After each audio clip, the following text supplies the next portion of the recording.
Yan, dito tayo ngayon sa ano na to? Mungkada pa lang to, no? Mungkada Tarlac. So mapagpalang tanghali sa inyong lahat, mainit na tanghali. So ito po yung property. Ayan, so 16,000 mahigit ito. 1.6 hectares. Hanggang dun sa dulo. Ang sinasabi ni Kuya hanggang dun sa may creek. Pero siguraduhin lang natin, tayo natin yung sagot ng seller natin. Bakit ito Kuya? Naging right of way yan? Or nakidaan lang sila? Hindi nakidaan. Pinatay ang lalaki yan. Lalaki. Pinatay yan. Pilapil. Dito. So nasa 40 meters to eh. Ayan, nasa 40 meters frontage ito hanggang dun. So mamaya paglabas natin doon, papakita ko yung kung gaano siya kalayo sa highway. So ayun, hanggang diyan. So ang sukat nito ay 1.6, ulitin ko, 1.6 or 16,000 mahigit. Ilalagay ko na lang dito sa video yung sobra ng kanyang sukat. So ito po ay hanggang dito. So nga lang nasa ano po ito ang presyo niya. Nasa 280 per square meter. So medyo mataas-taas mga sir. Ganito talaga dito sa Mungkada. Pag mga Tarlac kasi medyo mataas na rin po. Ito diretso yan. Pero basta ano to 16,000 mahigit. So hanggang doon. Tapos ibibideo ko na lang palabas para dagdag ng video natin. So ayun po, buhay naman yung nakapangalan dito. At the same time, nakita ko, nabasa ko parang canceled na yung annotation niya doon sa land bank. So pa-check na lang natin pag nagustuhan nyo itong property na ito mga sir. So along ano to, Barangay Road, 2 lane yan. Nandyan na yung semento. Ayan, halos 40 meters na lang din mula sa cemented road. So palabas tayo, puntahan natin yung papunta tayo ng bayan, no kuya? Lalabas tayo, no? So ibibideo ko hanggang doon para po makita ninyo. So ulitin ko ito ito yung 16 hectares, napakalapad ng frontage. Pwede siya sa mais, pwede sa palay, pwede sa gulay. Ano pang pwede dito kuya? Sibuyas pwede dito? Pwede. Sibuyas, ayan. Marami kasing sibuyas dito eh. Nagsisibuyas yan mga yan. Sibuyas yan dati. Tapos may mga, ano pa yung mga tinanim na yan? Alubasa. Alubasa. Meron din kamote rito, no? Ay, kalabasa yan, no? So, ayun. Tara sa bayan. Sundan kita, kuya. Ayun, tara po sa bayan para makita po ninyo yung kanyang daan. At the same time, makita rin natin gaano kalayo, mga sir. So, shout out po sa mga patuloy na sumusuporta sa aking munting channel, Muchan Joel at Vlog. Paki-like and share and subscribe lang po ang aking munting channel. And sa lahat po ng ating mga buyer na nakabili sa atin, maraming salamat po. At shout out ko lang yung mga nagrekta, akong nagdala sa kanila, sa seller din ng iwan. Shout out sa iyo sa property sa Umingan at saka property dito sa Tarlac and property din sa Kuya po. Ayan, bali tatlo po yun.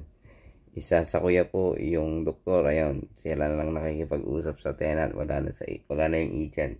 Dun sa Umingan naman yung may swimming pool na blue house and lot, ayun, nabili na yon ng buyer natin, hindi rin kami sinabihan. Yung seller naman, yun, umuwi na ng ibang bansa, hindi na kami binigyan.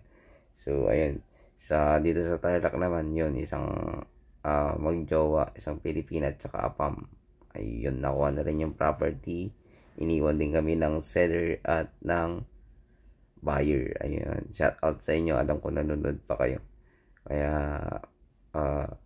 sana ma-enjoy nyo yung property na naibigay ko sa inyo.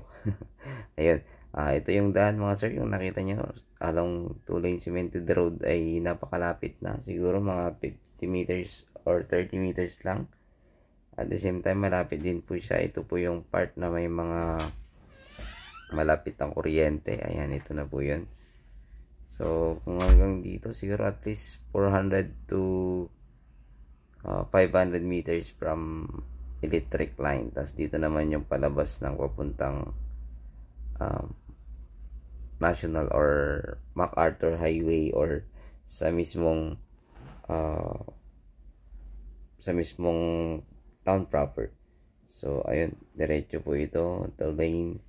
And ulitin ko, ang tinignan natin dito ay 1.6 hectares or 16,000 square meters. So ayan, 600 meters na. So ibig sabihin malapit lang yung town proper. Siguro mga ano lang to mga sir, nasa 3 point or 4 kilometers more or less from town proper po ng Moncada, Tarlac. Ito po ay bayan ng Moncada.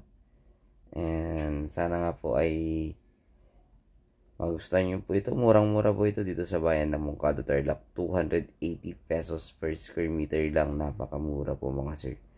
At the same time, pwede mo siyang gawing residential farm lot. Dahil malapit lang naman po yung electric line.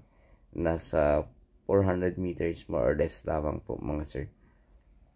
So, sa mga nagpapa-shoutout din po ng mga viewers natin, shoutout po sa inyo. Hindi ko po maalala yung mga pangalan nyo.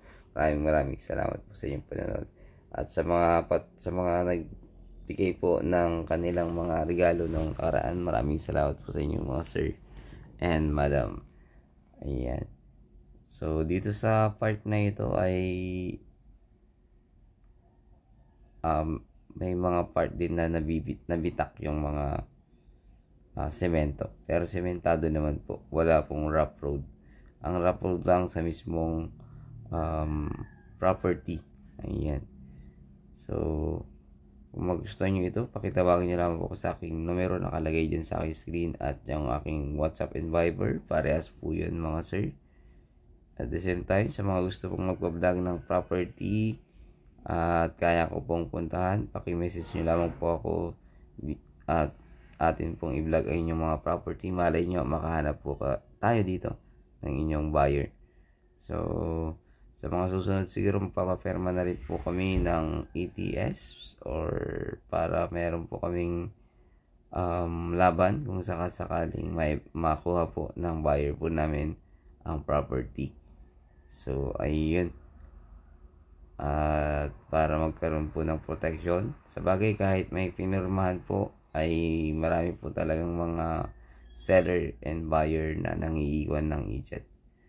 Ayan, hindi po naiwasan yan. Kaya marami pong ahente ang ayaw iharap ang may-ari doon sa buyer. Kasi kalimitan pag naiharap mo, lalo na pag mga may kakayang tao ay nangiiwan.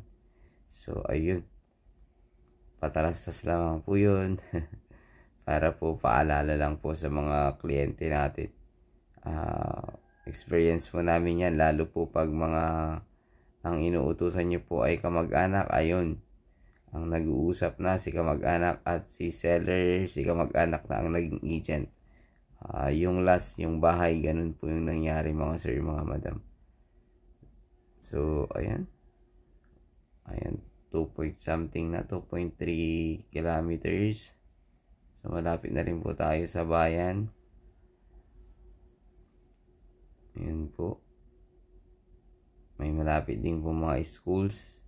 Elementary school po yan, mga sir, mga madam. So, ulitin ko. At sana ay magustuhan nyo po yung property na ito.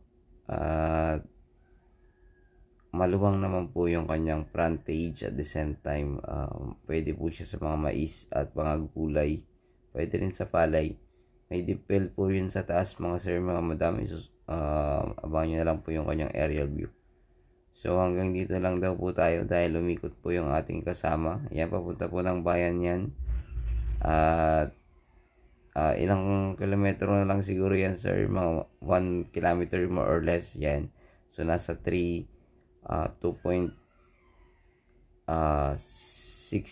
itong ating itong ating sa dashboard. Ayan, makita po ninyo 2.7. So 2.7, around 4 kilometers po yan papunta ng town proper ng bayan ng Moncada, Tarlac. So ito naman, itong dinaan natin palabas din po ito ng MacArthur Highway, pero nag-shortcut po ang kasama dahil pupunta po tayo ng may papakita siya sa part ng San Manuel, Tarlac. Ito po ay palabas din po ng San Manuel. So ayun po muli, maraming salamat po muli sa inyong patuloy na panonood at pagsubaybay sa aking munting channel. And ulitin ko, 280 pesos per square meter. Murang-mura po yan dito sa bayan ng Mungkado, Tarlac. 1.6 hectares po mahigit po yan mga sir. And yung kung negotiable, pag-usapan nyo na lang po ng personal ng ating seller. So ayun po, ito po ang inyong lingkod, Agent Joel. Don't forget to like and share and subscribe sa aking munting channel, Mucha and Joel Lat Vlog. God bless you all po.